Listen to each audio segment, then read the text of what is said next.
Hello everyone, मेरा नाम प्रियंका दांगी है और आप मेरे चैनल टारगेट एमपीपीएससी विद प्रिया पर हैं। हम एमपीपीएससी मेंस का जो न्यू सिलेबस है उसमें पेपर सेकंड का पार्ट फर्स्ट में पॉलिटी वाला भाग कवर कर रहे हैं। अभी हमारी थर्ड यूनिट स्टार्ट हो गई है और थर्ड यूनिट में हमारा टॉपिक चल रहा है स्थानीय स्वशासन। क्योंकि स्थानीय स्वशासन ऐसा टॉपिक है जो हमारे प्री और मेंस में दोनों में कॉमन है, इसलिए हम इसे दोनों के हिसाब से देख रहे हैं। ग्रामीण स्थानीय स्वशासन यानी पंचायतों के नाम से आप इसे जानते हो, ये हम कंप्लीट कर चुके हैं। पिछले वीडियो से हमारा शहरी स्थानीय स्वशासन यानी नगरीय निकाय या आप इन्हें जानते हो नगर निगम, नगर पालिका और नगर पंचायत के नाम से, इसके बारे में हम देखेंगे। पिछले वीडियो में हमने क्या देख लिया था कि जो हमारे स्थानीय स्वशासन के कुछ फैक्ट छूट गए थे वो हमने कवर कर लिए थे और इसके नगरीय निकायों की थोड़ी सी पृष्ठभूमि देख ली थी। मतलब पहला नगर निगम कब बना, फिर उस अवधारणा का किस प्रकार से विकास हुआ और फिर इनको संवैधानिक दर्जा मिल गया था, वहां तक हम देख चुके थे। आज उसी वीडियो से लिंक करके हम आगे बढ़ेंगे और उसी के आगे का देखेंगे कि संविधान में अब हमने क्या कहा था कि इन्हें संवैधानिक दर्जा मिल गया था, मतलब अब संविधान में इनके लिए व्यवस्था हो गई होगी। तो आज हम यही देखेंगे कि इन नगरीय निकायों के बारे में संविधान में क्या व्यवस्था है। ठीक है, तो हमने कहां तक देख लिया था, हम पहले थोड़ा उससे लिंक ले लेते हैं पिछले वाले वीडियो से। तो हमने देखा था कि 74वां संविधान संशोधन अधिनियम पारित हो गया था, यानी अधिनियम आ गया था, अस्तित्व में आ गया था।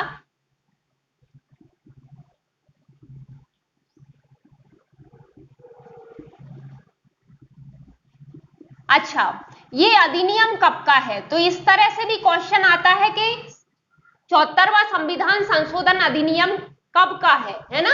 तो 1992 का, ये याद रखना। ठीक है, तो ये फैक्ट आपके लिए ये हो गया है ना कि 74वां संविधान संशोधन अधिनियम कब का है? 1992 का। ठीक है, लेकिन ये लागू कब हुआ? ये अधिनियम तो मतलब ये विधेयक 1992 में आ गया था, इसलिए जब ये पारित होकर अधिनियम बना तो इसलिए इसे 1992 का ही अधिनियम बोला जाता है। लेकिन ये लागू कब हुआ? तो ये लागू हुआ था 1 जून 1993 में। तो एक डेट आपके लिए ये इंपॉर्टेंट है। ठीक है, शायद पिछले वाले वीडियो में मैंने ये चीजें नहीं बताई हैं, तो हम यहां से लिंक जोड़ रहे हैं और आगे के लिए बढ़ रहे हैं, तो यहां थोड़ा सा आप देख लीजिए। तो ये लागू हुआ 1 जून 1993 में। अब जब ये संविधान संशोधन अधिनियम आया तो किसके लिए आया था? तो इसके तहत क्या हुआ था, नगरीय निकाय जो थे इनको संवैधानिक दर्जा मिल गया था इस संशोधन के बाद।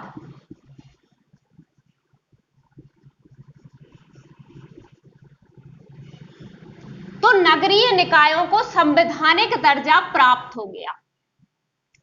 अब देखिए, संविधान में संशोधन हुआ और इन्हें संवैधानिक दर्जा मिला, तो जाहिर सी बात है इनके बारे में संविधान में कहीं व्यवस्था की होगी, है ना? तभी तो इन्हें संविधान में दर्जा मिल गया है ना, संवैधानिक दर्जा मिल गया। तो जी हाँ, नगरीय निकायों के लिए संविधान में व्यवस्था की गई और संविधान में एक नया भाग जोड़ा गया, भाग 9A, या फिर ये आपको इस तरह से भी लिखा मिलेगा या फिर हिंदी में आपको इस तरह से लिखा मिलेगा। ठीक है, तो यदि मेंस में आप हिंदी मीडियम आपने सिलेक्ट किया है और आप लिख रहे हो मेंस में, तो आप यदि आंसर फ्रेमिंग में इस तरह का इस्तेमाल कर रहे हो प्रस्तावना वगैरह में कि नगरीय निकायों के संबंध में प्रावधान किया गया है संविधान के भाग 9A में, तो यदि आप हिंदी मीडियम में हो तो आप इस तरह से या इस तरह से मत लिखना, या तो आप ये लिखना या फिर आप 9A इस तरह से लिख सकते हैं। ठीक है, चलिए, ये वैसे मैं जब पंचायतें पढ़ा रही थी तो आपको ये चीज बता चुकी थी। ठीक है, चलिए, अब इस भाग में क्या है, तो इसमें अनुच्छेद 243 P से लेके 243 ZG तक अनुच्छेद हैं जिनमें इन नगरीय निकायों के बारे में कुछ बेसिक प्रावधान किए गए हैं। बाकी शक्तियां फिर राज्यों के विधानमंडल को या और किसी किसी को दे दी हैं, जो अभी हम अनुच्छेद पढ़ेंगे तब समझ में आ जाएगा हमको। तो इनको शक्तियां दे दी हैं, बाकी के प्रावधान ये लोग करते हैं। और संविधान में कुछ बेसिक प्रावधान इनमें, ताकि पूरे देश में एकरूपता आ सके, पूरे देश में नगरीय निकाय वहां के स्थानीय स्वशासन के लिए स्थापित हो सके, इस तरह की स्ट्रक्चर बनाने के लिए कुछ बेसिक चीजों का प्रावधान संविधान में कर दिया था, जैसा हमने पंचायतों के लिए देखा था। ठीक है, तो ये नगरीय निकायों को के संबंध में बेसिक प्रावधान कुछ किए गए हैं आर्टिकल 243 से लेकर 243 ZG तक। तो आज के वीडियो में हम भाग 9A का आर्टिकल 243 से लेकर 243 ZG तक ही पढ़ेंगे। ठीक है, अच्छा, यदि ये नंबरिंग आपको इंग्लिश की जगह हिंदी में इस्तेमाल करना हो तो क्या है इसकी नंबरिंग, मैं दोनों में बताती चलूंगी। आपको जो कंफर्टेबल लगे आप वो इस्तेमाल करना। मेरे हिसाब से इंग्लिश वाले वर्ड ज्यादा सही रहते हैं, कुछ आर्टिकल लिंक भी हो जाते हैं, जैसे कि हमने पंचायतों में देखे थे, है ना। तो आप देख लेना, लेकिन यदि आप हिंदी में इस्तेमाल कर रहे हो तो मैं दोनों ही बताते चलूंगी, आपको जिसमें सुविधा हो आप वो इस्तेमाल कर लेना। तो ये आर्टिकल 243 जो है वो आर्टिकल 243 ता से लेके हिंदी में 243 या छा तक है ना।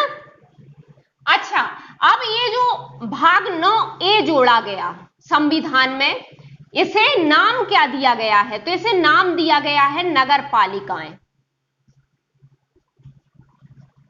अब या तो आपने थोड़ा बहुत पढ़ा होगा या अब आप पढ़ेंगे, है ना।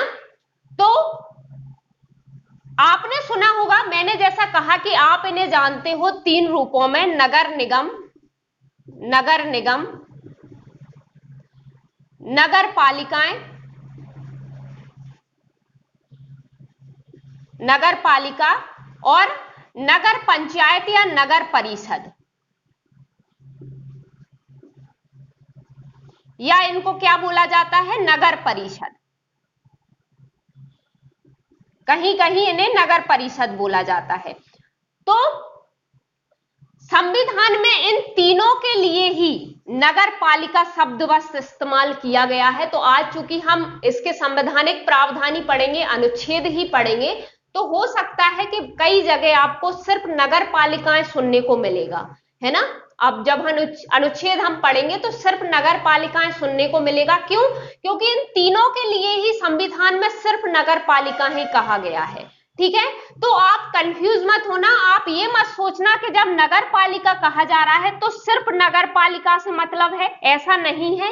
नगर पालिकाएं यदि कहा जाएगा तो इन तीनों से मतलब होगा। वैसे तो मैं बताते चलूंगी कि कहां सिर्फ नगर पालिका का नगर पालिका मतलब है और कहां इन तीनों की बात हो रही है ना। तो आप चाहो तो वहां पे जहां पे तीनों की बात हो रही है वहां पे ब्रैकेट में नगरीय निकाय लिख लेना, ताकि कभी भी यदि भूल जाओ तो आपको कंफ्यूजन ना हो कि तीनों की बात कर रहे हैं या सिर्फ नगर पालिकाओं की बात कर रहे हैं।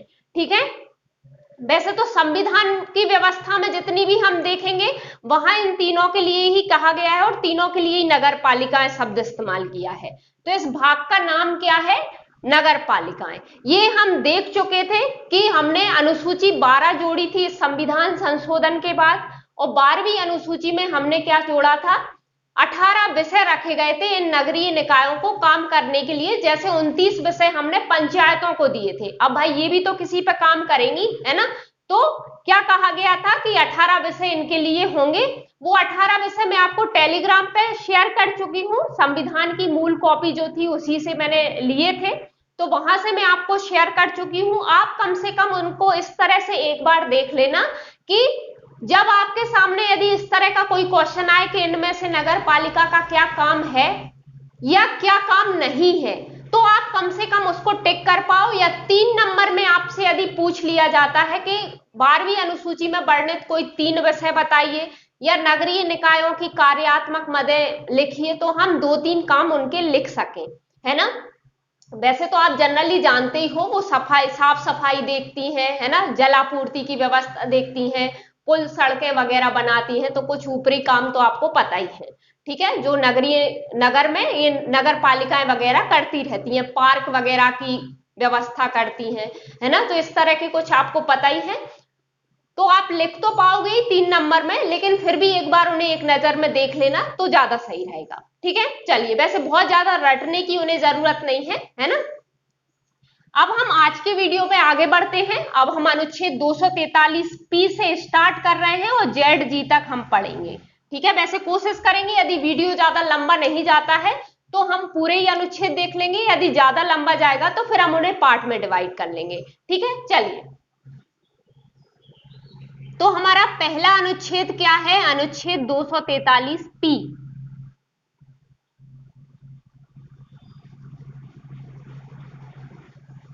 या फिर 243 ता, आपको जो भी नंबरिंग सही लगे आप इस्तेमाल करना। इस अनुच्छेद में क्या है? तो इसमें कुछ परिभाषाएं हैं, है ना। इसके नोट्स भी आप यहीं बना लीजिए, क्योंकि ये चीजें मैं यहीं लिखवाऊंगी, क्योंकि समझाना ही उस हिसाब से है, तो इसलिए आप यहीं बनाते चलिए। मैं अलग से इसके लिए आपको नोट्स प्रोवाइड नहीं कराऊंगी, क्योंकि सिर्फ अनुच्छेद है और चीजें उसमें समझाना है, तो मुझे लिखना तो पड़ेगा ही, तो आप यहीं से लिख लीजिए। ठीक है, तो इसमें कुछ परिभाषाएं हैं, इस अनुच्छेद को इतना लिख के इतना ही छोड़ देना, क्योंकि जो परिभाषाएं इसमें दी है वो आपके काम की नहीं है, ना प्री में ना मेंस में।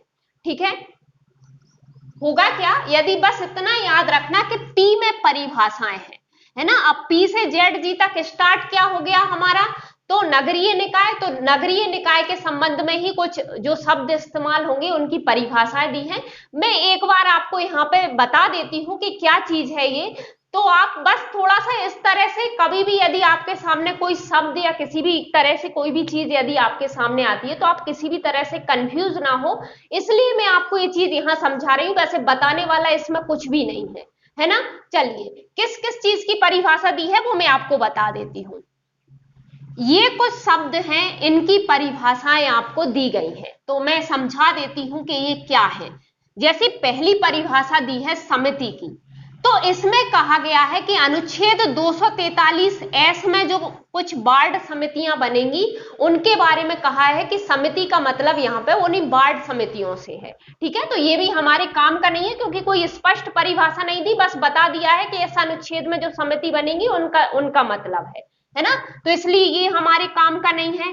जिले का मतलब क्या है? हर राज्य का, प्रत्येक राज्य का जो जिला होगा, प्रत्येक राज्य का जिला, वही जिला यहाँ पे होगा, ये कहा गया है। मतलब इन नगरीय निकायों के लिए कोई अलग से जिले नहीं बनाए हैं, ये कहा है कि भाई जो जिले हर राज्य में होते हैं उनका मतलब यही है।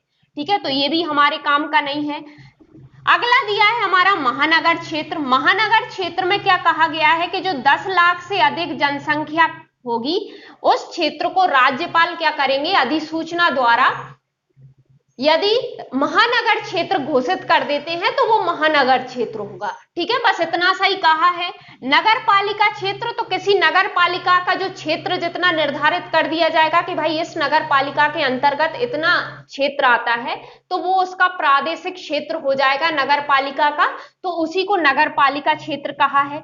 नगर पालिका, अच्छा, जैसा मैं अभी आपको कह रही थी कि तीनों के लिए ही यहां संविधान में सिर्फ नगर पालिका शब्द इस्तेमाल किया है। तो देखिए, यहां जब परिभाषा दी गई है इस अनुच्छेद में, तो स्पष्ट किया है कि नगर पालिका मतलब क्या होगा कि जो 243Q, अभी हम देखेंगे क्या है ये, इसमें 3 तरह की क्या बनेंगी? नगर पालिकाएं बनेंगी और उन्हें ही नगर पालिका कहा जाएगा, है ना। और यहां कहा गया है कि भाई यहां पे क्या होंगे? नगर निगम होगा,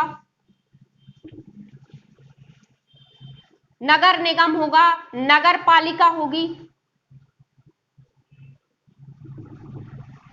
और नगर पंचायत होगी। यहां पे ये बात कही है इसमें आर्टिकल 243Q में कि ये तीनों को ही संविधान में क्या कहा जा रहा है? नगर पालिका। अब अगला है कि पंचायत, तो जो पंचायत हमने, जिन पंचायतों के तीनों स्तर की पंचायतें हमने देखी थी ना, यहां पंचायतों का मतलब उन्हीं पंचायतों से है, ये कहा है। और जनसंख्या मतलब जो अंतिम जनसंख्या के जो मतलब लास्ट जो लेटेस्ट जनगणना हुई थी उसके अंतिम आंकड़े जो आ गए हैं, उन आंकड़ों के अनुसार जितनी जनसंख्या होगी, जनसंख्या का मतलब यहाँ उसी जनसंख्या से है। ठीक है, तो ये कुछ चीजें, ये कुछ शब्द स्पष्ट किए हैं। आगे यदि हमारे अनुच्छेदों में ये शब्द आते हैं तो आप किसी भी तरह की कंफ्यूजन ना हो, इसलिए मैंने ये चीजें बता दी। ये याद करने वाली या आपके लिए लिखने वाली ऐसा कुछ नहीं है, है ना। यहां से चीजें आप ये अनुच्छेद से आपसे नहीं पूछा जाएगा। ठीक है, चलिए बढ़ते हैं आगे। अगला अनुच्छेद क्या है? 243 क्यू या 243 थ, जो नंबरिंग आप इस्तेमाल करना चाहो कर सकते हो। अच्छा, जैसा हमने पंचायती राज व्यवस्था के संबंध में किया था, तो नोट्स यहां भी हम उसी तरह बनाएंगे। यदि आपने पिछले वीडियो नहीं देखे हैं तो मैं बता देती हूं। मतलब अपने नोट्स को आप 2 पार्ट में डिवाइड कर लीजिए। मतलब पेज को, जिस पेज पे आप लिख रहे हैं, इधर किसी भी अनुच्छेद को इधर आप शॉर्ट में लिखते चलिए, जो मैं लिखवाऊंगी। इधर आप उस अनुच्छेद के संबंध में उसकी डिटेल लिखते चलिए। ऐसा हम क्यों कर रहे हैं? क्योंकि देखिए, ये डिटेल आपको बार बार रटने की जरूरत नहीं पड़ेगी या शब्द सा रटने की जरूरत नहीं है। कभी कभी ऐसा होता है कि अंदर से क्वेश्चन उठा लिए जाते हैं। भाई चूंकि प्रावधान है, संविधान में कुछ व्यवस्थाएं की हैं, तो उसके संबंध में पूछा जा सकता है ना। कि क्या कह दिया जाएगा कि अनुच्छेद 243 में क्या किया है, कितनी तरह की नगर पालिकाएं बढ़ेंगी। तो यहां हम देखेंगे तभी तो पता चलेगा ना। तो ये जो डिटेल होगी वो आप 2 से 3 बार क्या करना है, एक आपके जहन में रहने लगे उतना याद कर लेना या उतना उनको पढ़ के रख लेना, ताकि सामने आपको ऑप्शन मिले तो आप टिक कर पाओ। इस तरह की डिटेल में क्वेश्चन आपको प्री में ही देखने को मिल सकते हैं, अंदर से कोई भी फैक्ट। बाकी मेंस में आपको डिटेल लिखने नहीं आएगी किसी भी अनुच्छेद की। अनुच्छेद 3 नंबर में ही पूछा जा सकता है। ठीक है, और या फिर कुछ ऐसा आ गया है, कोई सीधे डायरेक्ट कोई क्वेश्चन नहीं आता है, तो हमें जब प्रावधान पता होंगे तो उसके संदर्भ में यदि हमसे कुछ भी पूछा जा सकता है जाएगा, तो हम ऐसा मेंशन कर सकते हैं कि उस अनुच्छेद में ये प्रावधान किया गया है, तो हमारा आंसर इफेक्टिव भी हो जाता है ना। तो इसी तरह, लेकिन जो शॉर्ट अनुच्छेद हम पढ़ेंगे वो आपके लिए बहुत महत्वपूर्ण होगा। प्री में जैसा का जैसे उठ के आ जाता है और मेंस में 3 नंबर में आपको लिखने आ सकता है। तो वो शॉर्ट में भी आप उतने ही शब्द मिलते हैं हमें, है ना। मेंस में डिटेल लिखने की जरूरत नहीं पड़ेगी।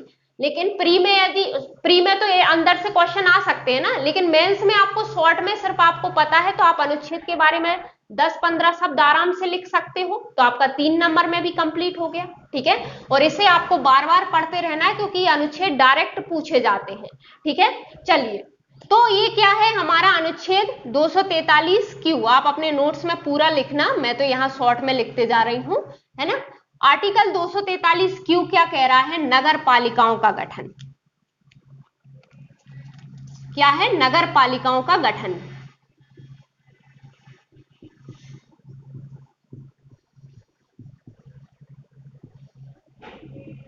अब यहां आपको पता चलेगा कि यहां 3 तरह की नगर पालिकाओं की बात कर रहे हैं, सिर्फ नगर पालिका परिषद की बात नहीं कर रहे हैं।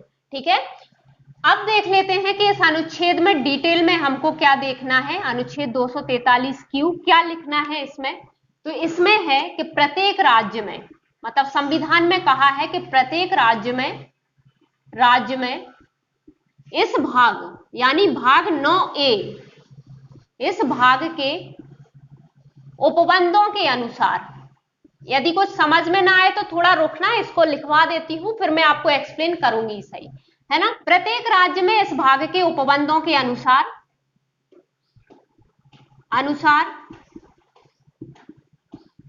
3 तरह के नगरीय निकायों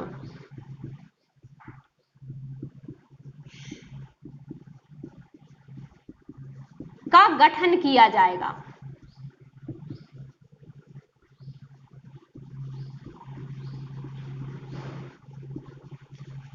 ठीक है, क्या कहा गया है संविधान में कि भाई प्रत्येक राज्य में ये करना ही होगा, इस अनुच्छेद में स्पष्ट कर दिया है। और 3 तरह के आपको नगरीय निकाय, वैसे संविधान में तो नगर पालिकाएं लिखा है, 3 तरह की नगर पालिकाओं का गठन किया जा रहा है, लेकिन मैंने नगर पालिका क्यों नहीं लिखी वो अभी आपको समझ में आ जाएगा, इसलिए, है ना।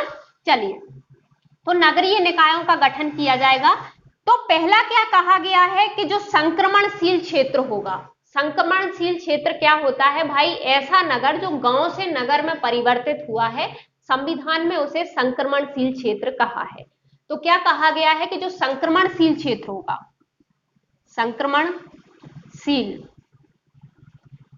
संक्रमणशील क्षेत्र जो होगा, अब ये संक्रमणशील क्षेत्र क्या होता है, गांव से नगर में परिवर्तित क्षेत्र।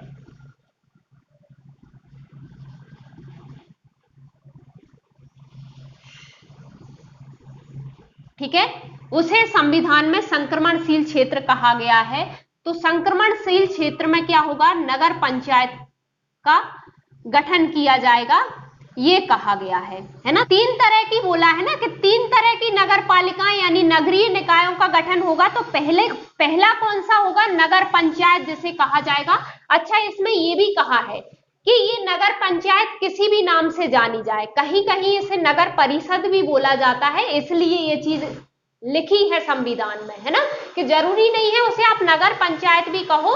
आपको संक्रमणशील क्षेत्र में ऐसी स्वायत्त शासन की एक संस्था गठित करनी होगी जिसे नगर पंचायत या फिर आप किसी और भी नाम से जानते हो, उसका गठन आपको करना होगा। पहला ये कहा है। दूसरा क्या कहा गया है भाई, दूसरा कहा गया है कि जो लघुत्तर नगरीय क्षेत्र होगा यानी छोटा,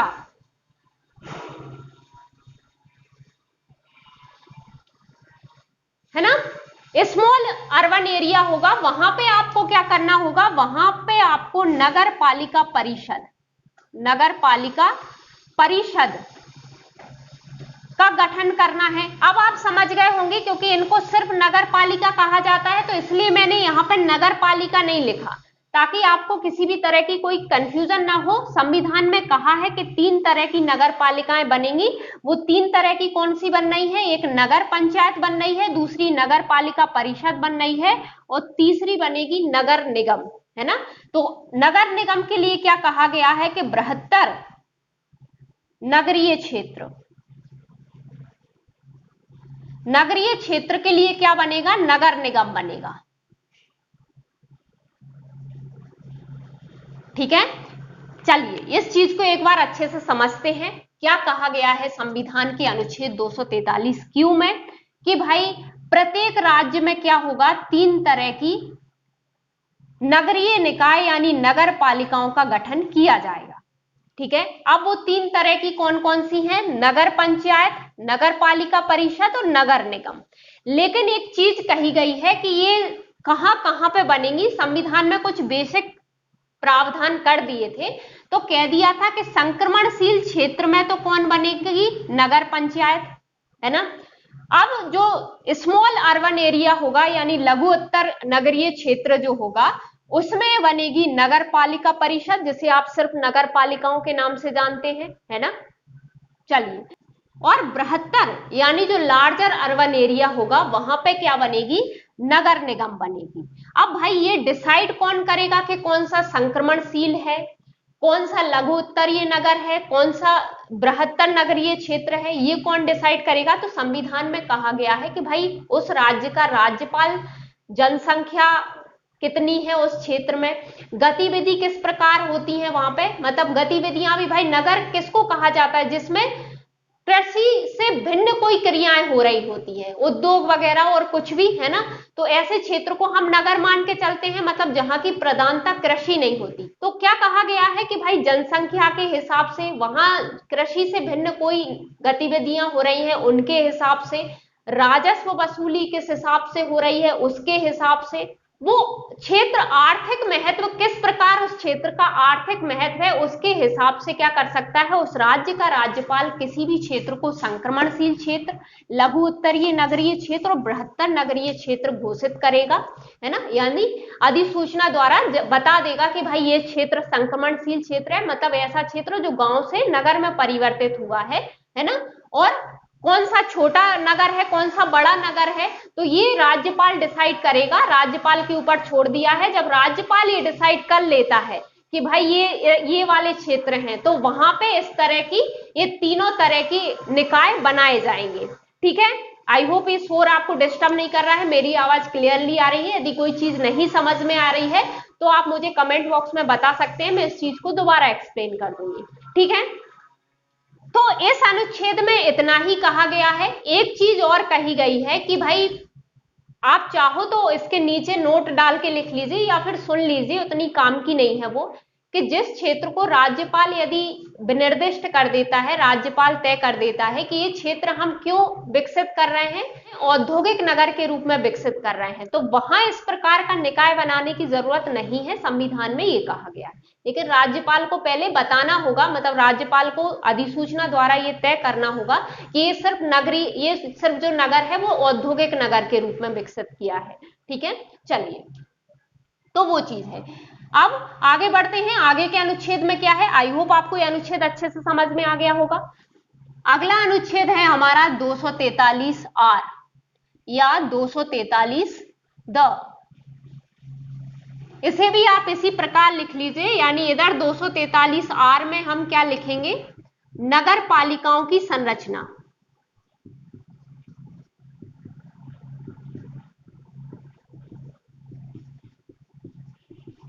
अच्छा, मैंने इसे इस तरह से याद किया है कि संरचना, रचना यानी आर, है ना। तो आप भी इस तरह से याद रख सकते हैं इसको। इसकी डिटेल क्या लिखना है वो मैं बता देती हूं।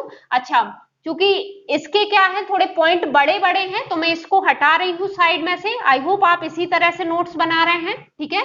मैं इस साइड बता देती हूँ इस साइड क्या लिखना है अब, ठीक है। तो आप अपने नोट्स में अब मैं जो लिखवा रही हूँ वो डिटेल आपको इस साइड ही लिखना है, ठीक है। देखिए क्या कहा गया है इस अनुच्छेद के पहले पॉइंट में, पहले क्या लिखा है वो आप देख लीजिए। जब तक मैं लिख रही थी मैंने स्किप कर दिया क्योंकि फिर वीडियो काफी लंबा हो जाता है ना। पहले मैं आपको बता देती हूँ लिखा क्या है, फिर हम इसको समझेंगे। तो किसी नगर पालिका के सभी स्थान मतलब कोई भी नगर पालिका होगी। अब नगर पालिका का मतलब यहां सिर्फ नगर पालिका परिषद से नहीं है, आप चाहो तो ब्रैकेट में यहां लिख लेना इसके बाद कि नगरीय निकाय, है ना। हम तीनों की बात कर रहे हैं। तो उनकी जो स्थान यानी जो सीटें होंगी, वो सीटें कैसे भरी जाएंगी, तो प्रत्यक्ष निर्वाचन द्वारा भरी जाएंगी। कैसे, तो नगर पालिका क्षेत्र में प्रादेशिक निर्वाचन क्षेत्र से प्रत्यक्ष निर्वाचन द्वारा भरे जाएंगे ऐसे सभी स्थान या ऐसी सभी सीटें। लेकिन ये सीटें खंड 2 की जो सीट होंगी उन्हें छोड़कर, कुछ मनोनीत सदस्य आते हैं, कुछ पदेन सदस्य आते हैं खंड 2 में। तो ये यहां पे कहा गया है कि वो प्रत्यक्ष निर्वाचन से तो नहीं आते, वो मनोनीत होके आते हैं या पदेन होते हैं। तो इसलिए कह दिया है कि उन सीटों को छोड़ के बाकी किसी भी नगर पालिका की जितनी भी सीटें होंगी उसके सदस्य कैसे चुन के आएंगे, तो प्रत्यक्ष निर्वाचन द्वारा चुन के आएंगे। और कहां से, तो उस नगर पालिका का जो एरिया होगा, मतलब भाई कोई भी नगर पालिका है। अब यहां नगर पालिका का मतलब तीनों से मतलब है ना। कोई भी नगरीय निकाय है उसका डिसाइड होगा कि इतना एरिया उसके अंदर आता है, तो उसी के अंदर जो प्रादेशिक निर्वाचन क्षेत्र होंगे, मतलब क्या होगा कि हमने यहाँ पे कहा है आगे कि प्रादेशिक निर्वाचन क्षेत्र क्या होते हैं, वार्ड, मतलब वार्ड के रूप में उन्हें विभाजित कर दिया जाता है। तो वहां से उन वार्डों से क्या चुन के आएंगे, प्रत्यक्ष निर्वाचन द्वारा चुन के आते हैं ये सदस्य, ठीक है। तो यही कहा गया है कि किसी नगर पालिका के सभी स्थान नगर पालिका क्षेत्र में प्रादेशिक निर्वाचन क्षेत्र यानी उस नगर पालिका के जो वार्ड होंगे उनसे प्रत्यक्ष निर्वाचन द्वारा भरे जाएंगे। और इस प्रायोजन के लिए, मतलब जो प्रत्यक्ष निर्वाचन द्वारा चुनना है उसके प्रायोजन के लिए प्रत्येक नगर पालिका क्षेत्र को क्या किया जाएगा, प्रादेशिक निर्वाचन क्षेत्र यानी वार्ड में विभाजित किया जाएगा, है ना। प्रादेशिक निर्वाचन क्षेत्र मतलब भाई उस क्षेत्र के व्यक्ति उस क्षेत्र के सदस्य को वोट डालेंगे, मतलब जो उस क्षेत्र से खड़ा हुआ है ना। तो वो वार्ड उनका निर्वाचन क्षेत्र हो जाएगा, ऐसा, ठीक है। तो संरचना में इसकी यही कहा गया है कि इसके कुछ सदस्य होंगे जो हर वार्ड जो बटे होंगे उनमें से सीधे चुन के आएंगे, सीधा सा मतलब ये है, ठीक है। चलिए आगे बढ़ते हैं, आगे क्या कहा गया है इसकी संरचना में। अब इसी अनुच्छेद का जो दूसरा खंड है या दूसरा पॉइंट क्या है, पहला हम देख चुके हैं कि भाई वार्ड से जो सदस्य चुन के आ रहे थे उनके बारे में कहा है, संरचना बता रहा है ना ये अनुच्छेद अपन को। दूसरा क्या कहा गया है कि ठीक है वो सदस्य जो सीधे चुन के आ रहे हैं वो तो होंगे ही, इसके अलावा भी कुछ और सदस्य होंगे, उनके बारे में इसके दूसरा पॉइंट हमको बता रहा है। तो इसमें क्या कहा है, किसी राज्य का विधानमंडल विधि द्वारा, भाई कुछ चीजें हैं जो वहां का, जो राज्य का विधानमंडल, जिस राज्य के संबंध में उपबंध किए जा रहे हैं, उस राज्य का विधानमंडल विधि बना के क्या क्या कर सकता है, कुछ उपबंध कर सकता है, वो इसमें कहा गया है। दूसरे पॉइंट में क्या कहा गया है कि भाई पहला तो क्या कर सकता है कि नगर पालिका में, है ना, कोई भी नगर पालिका में, है ना, और नगर पालिका मतलब यहां तीनों की बात कर रहे हैं, तो यदि आप ऐसे भूल जाओ तो ब्रैकेट में लिखते चलना, जहां भी नगर पालिका लिखा हो, मैं बताऊं कि तीनों की बात हो रही है तो वहां नगरीय निकाय लिख लेना, ठीक है। तो नगरीय निकायों में निम्न का प्रतिनिधित्व तय कर सकेगा, कौन कर सकेगा, राज्य का विधानमंडल विधि बना के। किस किस का प्रतिनिधित्व तय करेगा, तो ये देख लेते हैं। पहला कि नगर पालिका प्रशासन का विशेष अनुभव या ज्ञान रखने वाले व्यक्तियों का। होता क्या है कि कुछ विशेषज्ञ, अब ये वही विशेषज्ञ होंगे जब हम मध्य प्रदेश की जो नगरीय निकाय हैं उनकी हम संरचना देखेंगे, क्योंकि वो ही हमारे काम की हैं, तो सिर्फ हम उनके संबंध में देखेंगे, है ना। सभी राज्यों की हमें देखने की जरूरत नहीं है, क्योंकि वहां से कुछ आता ही नहीं है। तो और जो ऊपर के जो मेन संविधान में प्रावधान है वो तो हम पढ़ ही रहे हैं सब डिटेल में। तो क्या कहा गया है कि वहां पे जब हम देखेंगे ये संरचना उसकी, तब आप देखोगे कि कुछ विशेषज्ञ मनोनीत होके आ रहे होते हैं। तो वो विशेषज्ञ इसीलिए आ रहे होते हैं क्योंकि संविधान में कहा है कि नगर पालिका, भाई विधि जितने भी चाहिए, मतलब ये तो छूट राज्यों के विधानमंडल को दे दी ना, कि जितने भी, जिसमें भी जरूरत है आप तय कर देना कि इसमें हमको इतने सदस्य मनोनीत करने हैं। और वो मनोनीत कैसे होंगे, काय के विशेषज्ञ होंगे, तो नगर पालिका प्रशासन के, है ना, मतलब जो नगर पालिका का जैसा प्रशासन है उसके संबंध में जो अनुभव या ज्ञान रखते हैं उन लोगों को मनोनीत किया जा सकता है किसी भी नगरीय निकाय में, ये कहा गया है। और इस संबंध में विधि कौन बनाएगा, तो राज्य का विधानमंडल। पहला ये कहा है कि ऐसे विशेषज्ञ व्यक्ति की नियुक्ति हो सकती है, मतलब उनका प्रतिनिधित्व हो सकता है।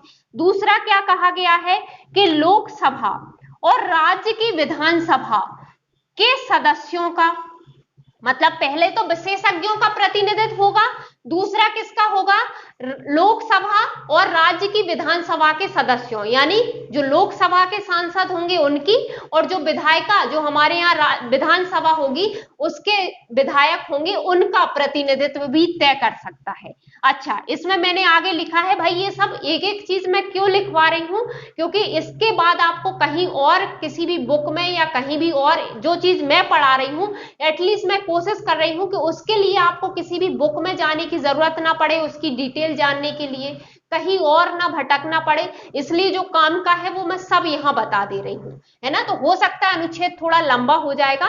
3 नंबर में क्या लिखना है, तो 3 नंबर में आप इतना ही लिख लीजिए, यदि आता है तो, वैसे तो पूछा नहीं जाएगा, यदि आता है तो आप इतना ही लिख सकते हैं कि इसमें नगरीय निकायों या नगर पालिकाओं की संरचना का प्रावधान किया गया है, ठीक है। चलिए, अब क्या कहा गया है दूसरा, कि देखो ये जो लोकसभा के और राज्यों की विधानसभा के जो सदस्य होंगे, यानी क्या कहा गया है कि जो लोकसभा के सांसद होंगे और विधानसभा के विधायक होंगे, वो क्या करेंगे, इनका प्रतिनिधित्व करेंगे इसमें। तो क्या सभी विधायक और सांसद चले जाएंगे, नहीं।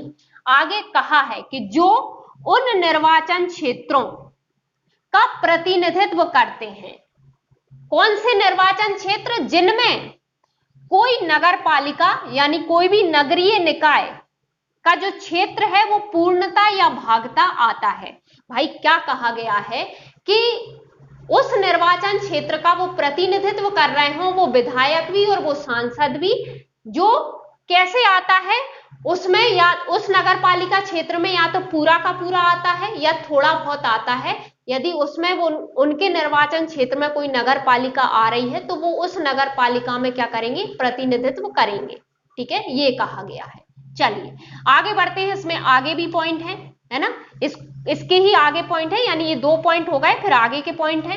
तो आगे थर्ड पॉइंट क्या कहा गया है कि राज्यसभा या राज्य की विधान परिषद, अब हमारे यहाँ तो विधान परिषद है नहीं, जिस राज्य में होगी उसकी बात कर रहे हैं, कि ऐसे सदस्यों का जो उस नगर पालिका क्षेत्र के भीतर निर्वाचकों के रूप में विनिर्दिष्ट हैं, उनका प्रतिनिधित्व भी तय कर सकता है राज्य का विधानमंडल विधि बना के।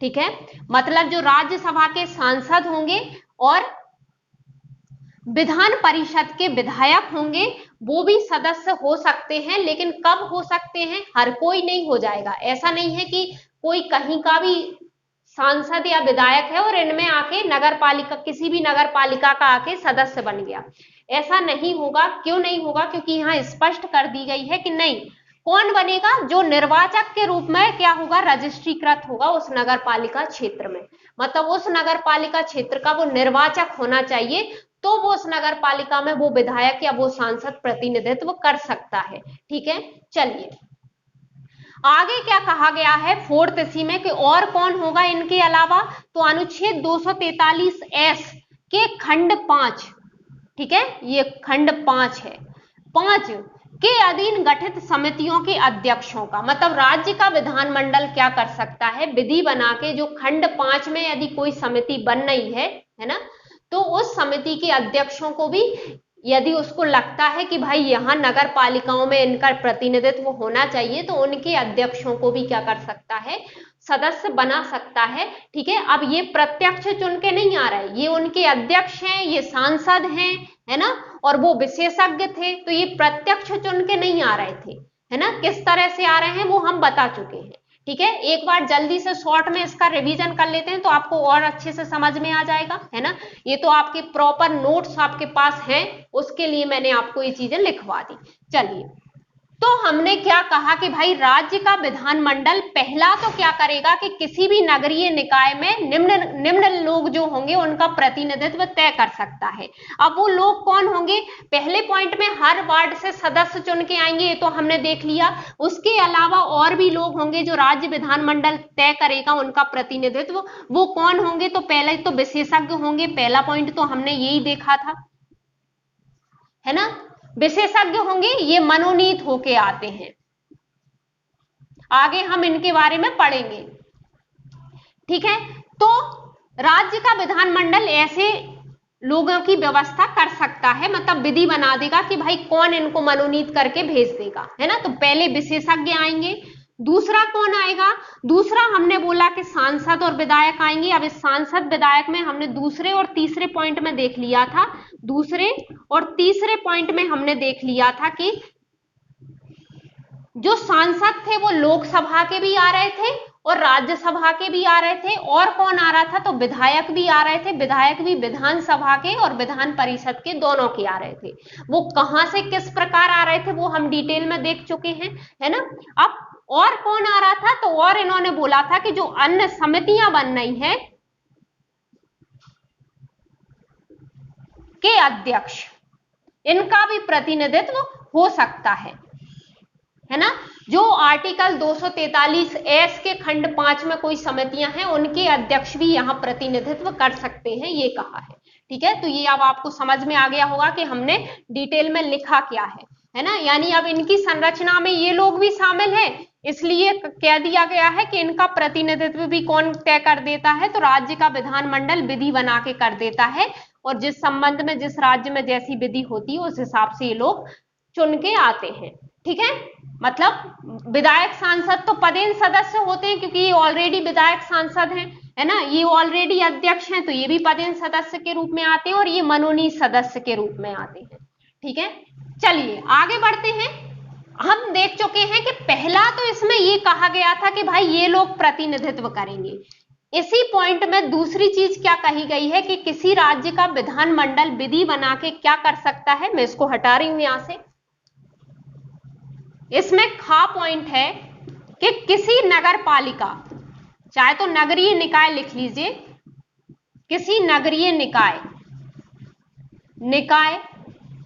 के अध्यक्षों के निर्वाचन की रीति का उपबंध कर सकेगा।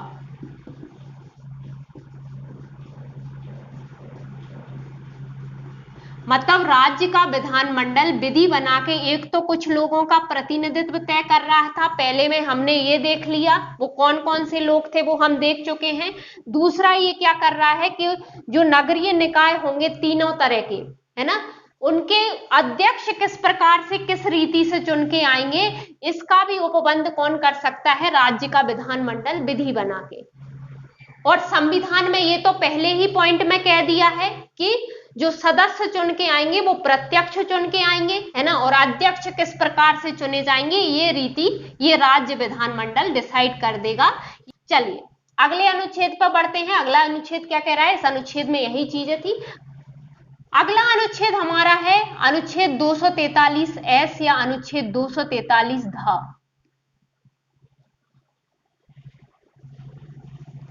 इसमें क्या है, इस अनुच्छेद में कहा गया है, अनुच्छेद 243 में वार्ड समितियों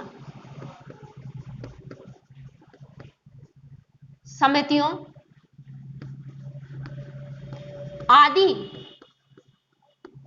का गठन व संरचना।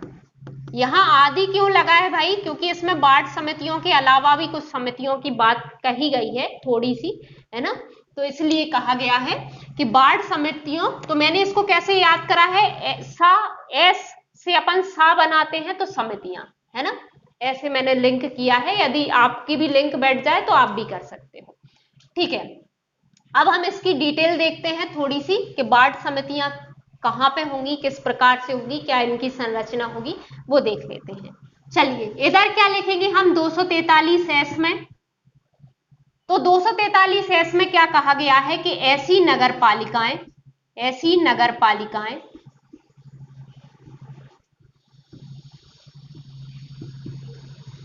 जिसकी जनसंख्या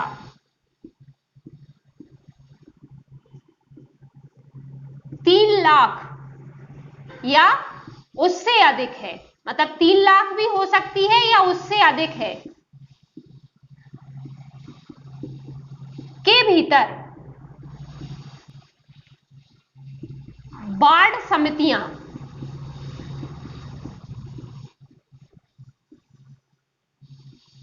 का गठन किया जाएगा।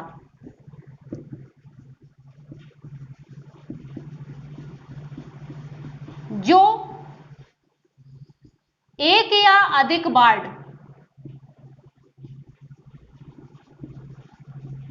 से मिलकर बनेगी।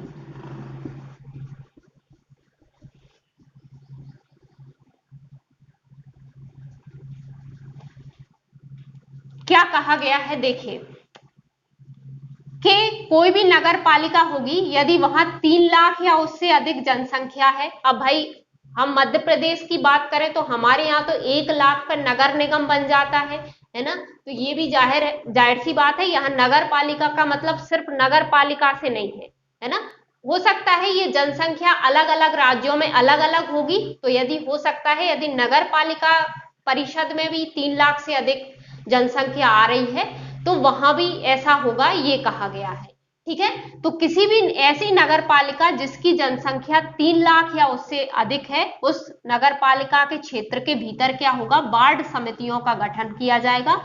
अच्छा, ये वार्ड समितियां या तो एक वार्ड से मिलकर बन सकती हैं या एक से अधिक वार्ड से मिलकर बन सकती हैं, ठीक है, यही कहा गया है।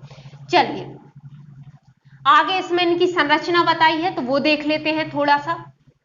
दूसरा पॉइंट इसका क्या है, मतलब पहला हम देख चुके हैं, उसमें मैंने नंबरिंग नहीं की है, आप कर लीजिए। पहला क्या था कि 3 लाख या उससे अधिक जनसंख्या पे क्या होगा, वार्ड समिति बनेगी। दूसरा क्या कहा गया है कि किसी राज्य का विधानमंडल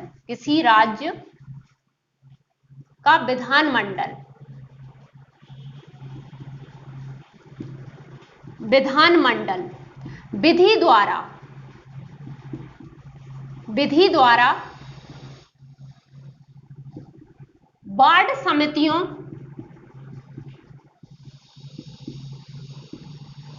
की संरचना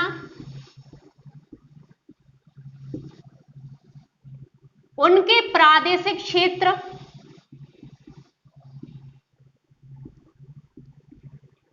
क्षेत्र और उस रीति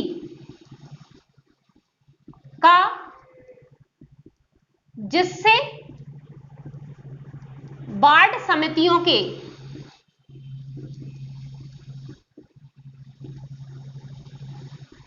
स्थान भरे जाएंगे।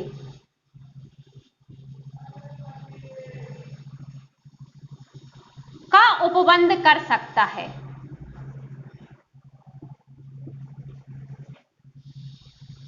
देखो क्या कहा गया है वो मैं बता देती हूं कि किसी राज्य का राज्य विधानमंडल जो होगा, भाई राज्य विधानमंडल अपने ही राज्य क्षेत्र के अंदर विधि बनाता है ना, तो जाहिर सी बात है कोई भी किसी लिखा देख के कंफ्यूज मत होना। ऐसा नहीं है कि किसी राज्य का किसी के लिए भी बना देता है ना, मतलब किसी राज्य में उस राज्य में जितने भी नगरीय निकाय होंगे उनके लिए विधि बना सकता है उस राज्य का विधानमंडल। ठीक है, तो किसी राज्य का विधानमंडल विधि द्वारा वार्ड समितियों की संरचना, उनके प्रादेशिक क्षेत्र, मतलब उन वार्ड समितियों के अंदर कितना क्षेत्र आएगा, क्योंकि हमने क्या कहा था कि एक या अधिक जो वार्ड होंगे उनसे मिलकर वार्ड समितियां बनेंगी। तो ये डिसाइड कौन करेगा, राज्य का विधानमंडल कर देगा कि इनके अंदर कितना क्षेत्र आ रहा है। ठीक है, तो उनका प्रादेशिक क्षेत्र उस रीति का जिससे वार्ड समितियों के स्थान यानी सीटें भरी जाएंगी। भाई कौन सदस्य होगा, कौन अध्यक्ष होगा, इस संबंध में क्या करेगा, उपबंध कर सकता है राज्य का विधानमंडल। ठीक है, आई होप कोई कंफ्यूजन नहीं है, दूसरा यही कहा गया है। ठीक है, चलिए अगला पॉइंट क्या है इसका वो देखते हैं। इस अनुच्छेद का तीसरा पॉइंट क्या कह रहा है कि वार्ड समिति के प्रादेशिक क्षेत्र के भीतर, मतलब कोई भी वार्ड समिति बन रही थी है ना, वो एक वार्ड से मिलके बन रही है या एक से अधिक वार्डों से मिलके बन रही है, जितने भी वार्डों से मिलके बन रही है, तो उस वार्ड समिति का जितना भी एक या एक से अधिक जितना भी क्षेत्र होगा वो उस वार्ड समिति का प्रादेशिक क्षेत्र होगा, है ना, यानी उस वार्ड समिति का क्षेत्र होगा। उस क्षेत्र के भीतर किसी वार्ड का प्रतिनिधित्व करने वाला किसी नगर पालिका का सदस्य उस समिति का सदस्य होगा। भाई यदि उस वार्ड समिति में क्या एक वार्ड आ रहा है तो उसी वार्ड का जो प्रतिनिधित्व कर रहा है नगर पालिका में, नगर पालिका से मतलब यहाँ किसी भी नगरीय निकाय से है, यहाँ लिखा है ना किसी नगर पालिका, है ना, तो किसी भी नगरीय निकाय में यदि वो प्रतिनिधित्व कर रहा है तो वो उस समिति का सदस्य होगा। अब मान लो एक से ज्यादा, हमने तो क्या बोला कि एक से ज्यादा भी वार्ड मिलके भी क्या बन सकती है, वार्ड समिति बन सकती है। तो यदि एक से ज्यादा उस वार्ड समिति के क्षेत्र में वार्ड आते हैं तो हर वार्ड का जो सदस्य होगा जो नगर पालिका में उस वार्ड का प्रतिनिधित्व कर रहा है, यानी नगर पालिका में उस वार्ड से सदस्य चुन के गया है, वो इस समिति का सदस्य होगा, ये कहा गया है। ठीक है, चलिए आगे बढ़ते हैं, आगे क्या कहा गया है। अब फोर्थ पॉइंट क्या है, पहले मैंने लिखा क्या है मैं वो बता देती हूं ताकि आप नोट कर लो और फिर हम ये समझेंगे कि कह क्या रहा है। तो जहां कोई समिति, पहला कह रहा है कि एक वार्ड से मिलकर बनती है, वहां नगर पालिका में उस वार्ड का प्रतिनिधित्व करने वाला सदस्य, है ना, मतलब यदि एक वार्ड से मिलकर समिति बन रही है वार्ड समिति, तो उस वार्ड की समिति का जो नगर पालिका में कोई भी नगरीय निकाय में सदस्य है तो वो सदस्य, या है ना, या दो या अधिक वार्डों से मिलकर यदि समिति बन रही है तो वहां नगर पालिका में, मतलब कोई भी नगरीय निकाय में ऐसे वार्डों का प्रतिनिधित्व करने वाले सदस्यों में से एक सदस्य, और वो एक सदस्य कौन होगा, जो वार्ड समिति के सदस्यों द्वारा उसे निर्वाचित किया जाएगा, मतलब वार्ड समिति के सदस्य ही निर्वाचित कर लेंगे, वो क्या होगा, इस वार्ड समिति का अध्यक्ष होगा। देखो हमने थर्ड पॉइंट में देख लिया था कि जितने भी वार्ड आ रहे थे उस वार्ड का जो नगर पालिका में यानी किसी भी नगरीय निकाय में जो प्रतिनिधित्व कर रहे थे वो सदस्य उस समिति के सदस्य थे, ये हमने देखा था, है ना, उस वार्ड का प्रतिनिधित्व करने वाले सदस्य समिति के सदस्य थे। अब फोर्थ पॉइंट में कहा गया है कि अध्यक्ष कौन होगा, तो यदि एक वार्ड से मिलके बन रही है तो उस नगरीय निकाय में जो उस वार्ड का प्रतिनिधित्व कर रहा होगा जो सदस्य, वो सदस्य ही अध्यक्ष मान लिया जाएगा। लेकिन यदि एक से अधिक वार्ड उसमें शामिल हैं तो क्या किया जाएगा, उन सब वार्डों के सदस्य मिलके अपने में से किसी एक सदस्य को अध्यक्ष बना देंगे। ठीक है, यही कहा गया है।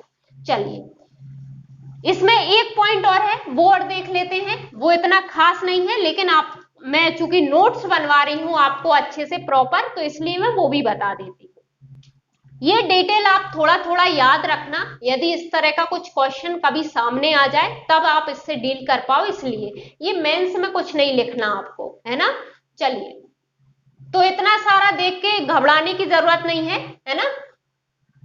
वैसे मुख्य तो आपको यही याद रखना है कि इस अनुच्छेद में जो है वो वार्ड समितियों का गठन दिया है, मुख्य तो आपको ये याद रखना है, लेकिन चूंकि इसमें इसकी संरचना भी है, बाकी चीजें भी हैं, इसलिए मैं डिटेल आपके नोट्स बनवाने के लिए बता देती हूँ। ये चीज यदि आपको टाइम मिले तो आप इसको पढ़ लेना, बाकी आपको ये तो जरूर ही याद रखना है कि अनुच्छेद किसमें क्या दिया है, ठीक है। चलिए, तो इसमें 5th पॉइंट और दिया है एक, इसमें कहा है कि जो वार्ड समितियां बन रही थी उनके अलावा भी राज्य विधानमंडल कुछ समितियां बना सकता है। जैसे मतलब वहां तो क्या कह दिया था कि भाई 3 लाख की जनसंख्या के ऊपर वार्ड समितियां बनेंगी, लेकिन कुछ और समितियां भी तो होती हैं, जैसे नगर पालिकाओं नगर निगम में होती है, जल समिति होती है ना, इस तरह की कई समितियां होती हैं, तो इस तरह की समितियां भी बनाई जा सकती हैं, ये आगे कहा है, ठीक है। तो क्या कहा गया है कि वार्ड समितियों के अतिरिक्त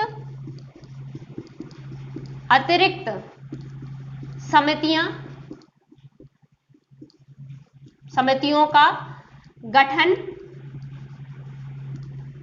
करने का उपबंध राज्य विधानमंडल कर सकता है।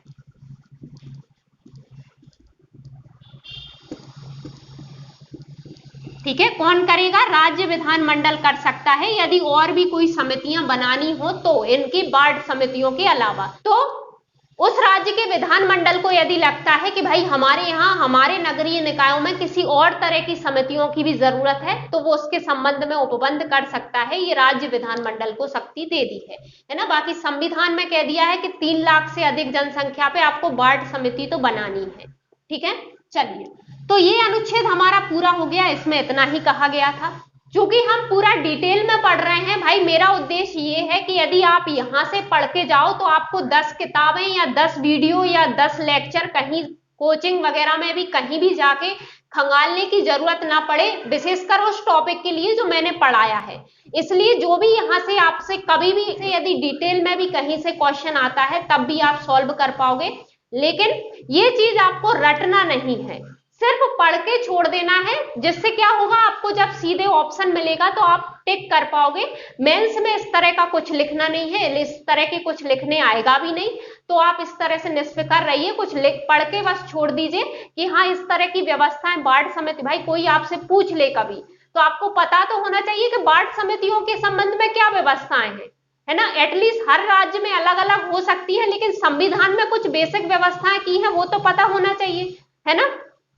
तो ऐसा, तो आई होप आपको वीडियो अच्छा लग रहा है, आपके लिए हेल्पफुल है, आपके प्रॉपर नोट्स बनवाने के उद्देश्य से मैं इस तरह से इतना डिटेल में पढ़ा रही हूँ, है ना। आई होप आपके लिए हेल्पफुल है, और यदि वीडियो अच्छा लगा है तो प्लीज इसे लाइक कीजिए, शेयर कीजिए और चैनल को सब्सक्राइब कीजिए। ये वीडियो हम यहीं समाप्त कर रहे हैं क्योंकि काफी लंबा हो गया है ना, और फिर ज्यादा लंबा वीडियो देखते हैं बोरियत भी होने लगती है। तो अगला पार्ट, अगले जो आगे के अनुच्छेद हैं वो हम अगले पार्ट में कर लेंगे। थैंक यू सो मच ये वीडियो देखने के लिए।